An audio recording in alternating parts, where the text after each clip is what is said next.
برج الحوت من الابراج اللي هتحبها، من الابراج اللي لما تقعد معاها، او الشخصيات اللي لما تقعد معاها في الاول هتحس انها طيبه، يعني ناس طيبين كده. هتحس ان هم شخصيات متربيه. عارف لما تقول انه الشخص ده ابن ناس؟ ابن ناس دي معناها ان هو عنده قيم وعنده مبادئ، عنده حاجات. ما يقدرش يأذي حد، ما يقدرش يجي على حد، ما يقدرش يغتاب حد او يتكلم عليه في ظهره وحش. ما بيحبش يظلم، ما بيحبش حد يظلم حد قدامه، هتلاقيه بيدافع عنه.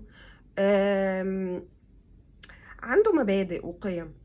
فلما حد يبقى لسه اول مره بيقعد معاه ويلاقيه مثلا بيدافع عنه، هو ما يعرفكش بس هو حس ان انت اتظلمت او ان انت في حد جاي عليك، فبيدافع عنك من غير ما يعرفك، طبيعي تحبه.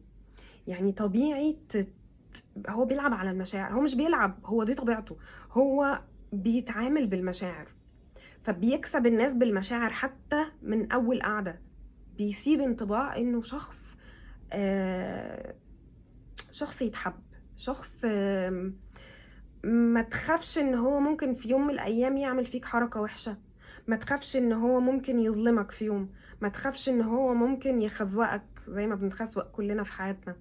فبرج الحوت من الابراج اللي تبقى عارف انك ممكن تسلم له وانت مطمن، وانت مش خايف.